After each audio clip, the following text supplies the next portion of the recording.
दीवाना present by Priyanka music रजमाना director शोक कल्याण जी चाड श्रीदेव स्टूडियो चौथ का बरवाड़ा।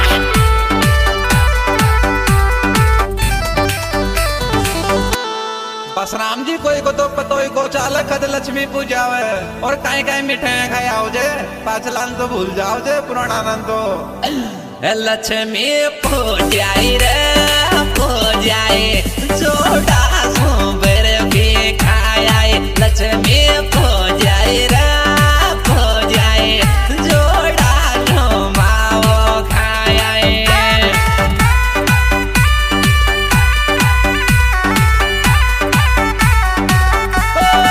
लक्ष्मी पूजाई रे पूजाई जोड़ा ढोबर भी खाए लक्ष्मी पूजाई रे पूजाई जोड़ा ढोर माओ खाए।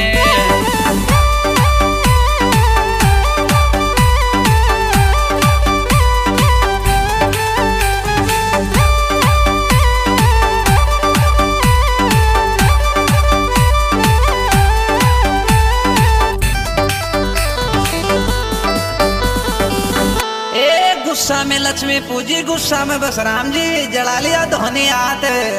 और मारे लोड़ी दीप के गोड़